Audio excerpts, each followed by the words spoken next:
Thank you, Speaker.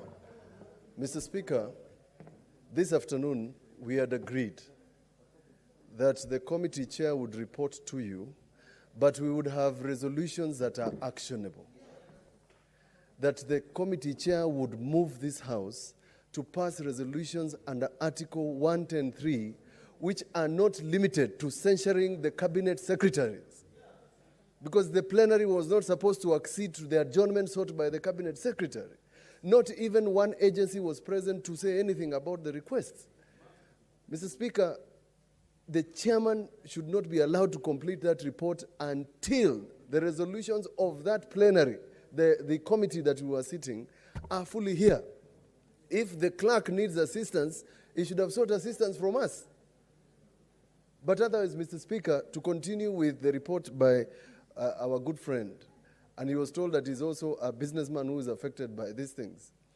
To continue this report as tabled by him, Mr. Speaker, is to derogate from the work that we agreed to do. I say this to you, Mr. Chairman. You must rub feathers. You must speak boldly. You must speak to Kenyans, because Kenyans don't want the sort of report I've seen in 4&1 and Citizen saying that the committee of the whole has been snubbed by the two cabinet secretaries. And Mr. Speaker, in fact, it bothered us a lot that whilst you're in the Hansard, it is reported that you asked the committee to summon the cabinet secretary. The report that went to those cabinet secretaries is an invitation. We feel belittled, Mr. Speaker, not to mention, to add insult to injury, that the statement that I raised on the fuel prices in March is still unanswered to date. Even if we have no mandate under the Constitution to censure cabinet secretaries, let us start by censuring them now. Because we have a mandate under the Constitution, Mr. Speaker, to defend the people who elected us. The fact that we have no mandate under the tax law, under 114 for money bills, is not an excuse. Senator Orengo mentioned this in the morning, that whilst it is not our mandate to pass finance laws, we are equally to blame for the problems that Kenyans are suffering. Yes. And we would not want to sit here like we are having a dinner speech wearing tuxedos to massage the truth. What the chairman is doing is massaging the truth. We will not accept. Thank you. Senator Wetangula.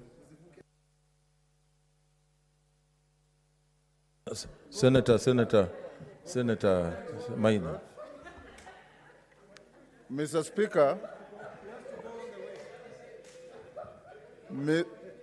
Order, Senators. The chairman seems to be under a lot of pressure. He's even forgotten the rules. Mr. Speaker, the chairman must be put under pressure. This is serious business. Mr. Speaker, and I want the chairman to sit and listen to us instead of engaging Senator Mutula Kilonzo. Mr. Speaker, the chairman should sit and listen to us. There's a point of order. He's on a point of. Are you on a point of order? Yes, I'm on a point of order. He's on a point of order. Mr. Speaker, this morning up to the afternoon, there were more than 20 senators here. And Mr. Speaker, members spoke candidly and seriously.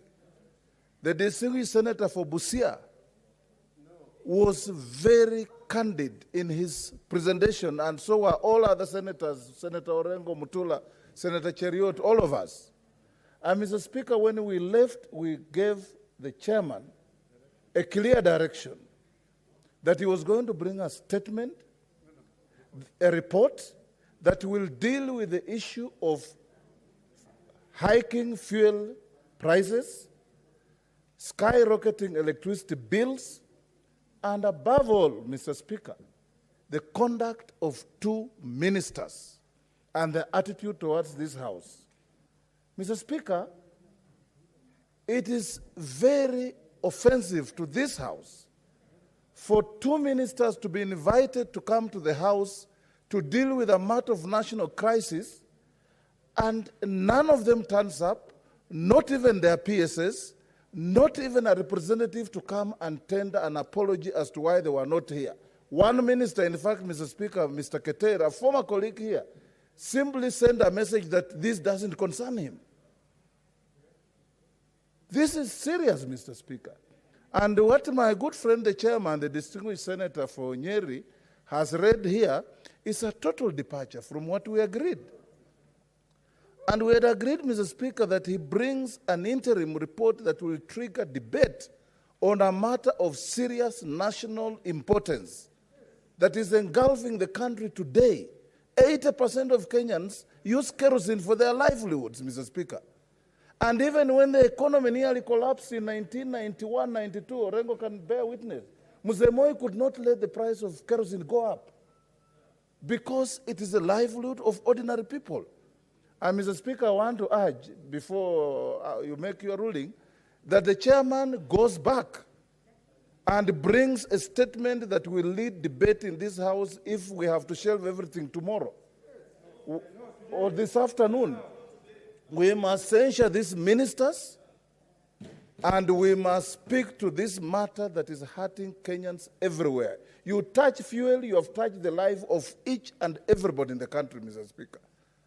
Chairman, you have let us down, and we must tell you so.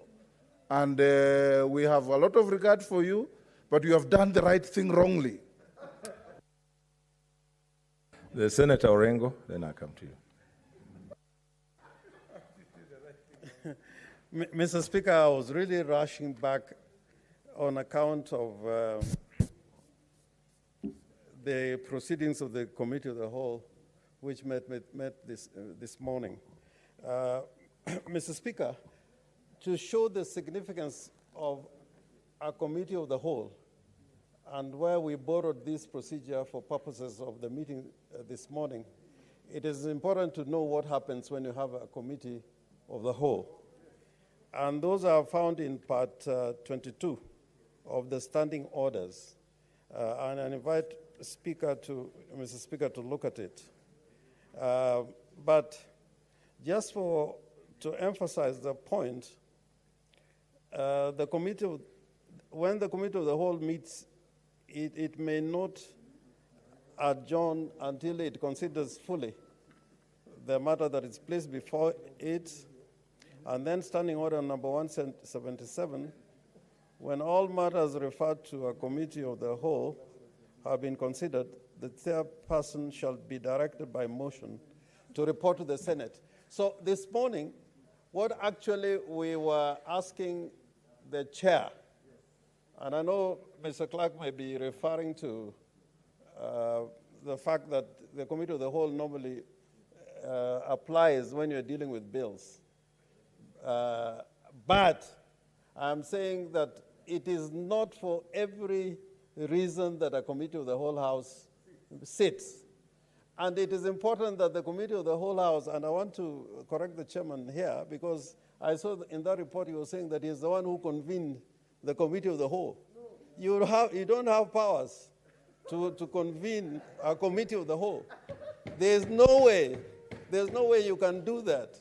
You can't do it. The Committee of the Whole can only be convened on resolution of the House or by the direction of the Speaker. So, Mr. Speaker, I want to say, without doubt, before I come to the point, that if need be, we could even adjourn the House for 15, 20 minutes so that a proper motion or report is put before the House for discussion. This is a matter, if we leave it today without talking about it fully, then, Mr. Speaker, we will not be fulfilling our mandate to the people. Even where I was in the last 1 hour, the question that people were asking me constantly is, what are you doing about this increase of fuel and the burden that it is placing on the ordinary people? Mr. Speaker, it was said that taxation without representation is equal to tyranny. But I want to say that when people are overtaxed, it's like slavery. It is enslavement, what we are doing to the people of this country. And I urge you, Mr. Speaker, that depending on the position of the chair, or not depending on him, if it is possible to adjourn even for 20, 30 minutes, we bring a proper report with the resolutions. This is a matter we cannot discuss generally. We must discuss it with certain resolutions. And I think that's the direction we should go. And if we leave it until tomorrow, I think all the urgency would have been lost. And Mr. Chairman, Mr. Speaker, I take issue with the clerk who was sitting this morning, because I remember, and I want the clerk to hear this, we asked for his assistance to assist the Committee of the Whole, come out with an appropriate report on 2 issues with the resolutions. On the question of non-compliance by the Cabinet Secretary, it is actually contempt of the House, constant, repeated contempt of the House. And secondly, our resolution of the question of the increase, unnecessary, in my view, of costs of fuel and the taxations measures that have been taken. I submit that we should adjourn for a few minutes. If somebody can appropriately come up with a motion to adjourn. Senator Olekina.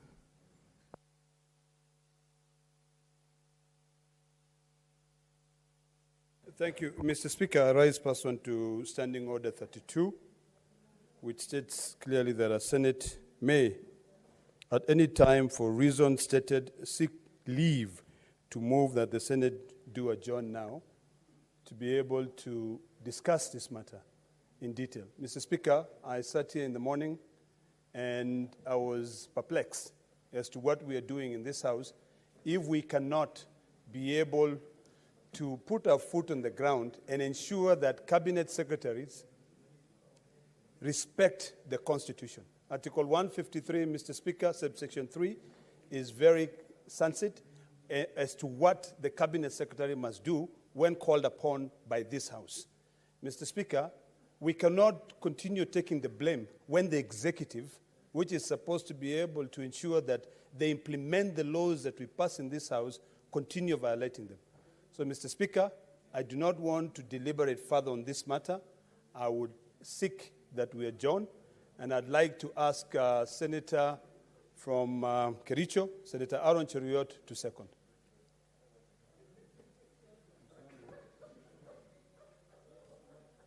So you put the question. Put the question. Under that two. Put the question. The same under that two. Put the question. 1 second. Anyway, I second.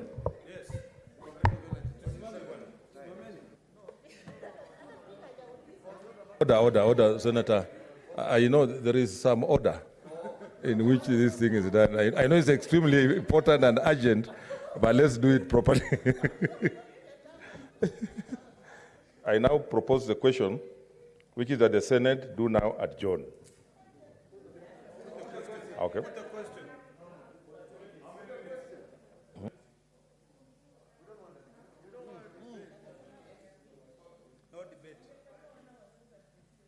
You know, you are supposed to debate unless there is. No debate. No debate. Okay, I put the question, which is that the Senate do now adjourn. As a matter of that opinion, say aye. Aye. As a matter of account of you, say nay. The ayes have it. For 30 minutes.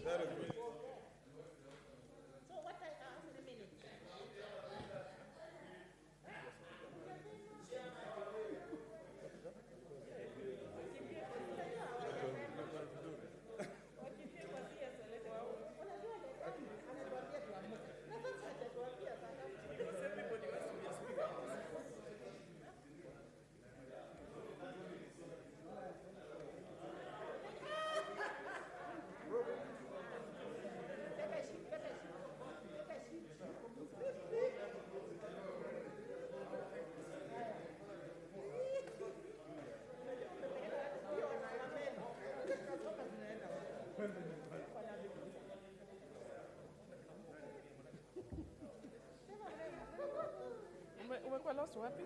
Nilikuwa nimesafiri kidogo. But those are recessive. I know it was recess and then in the last week. Sema.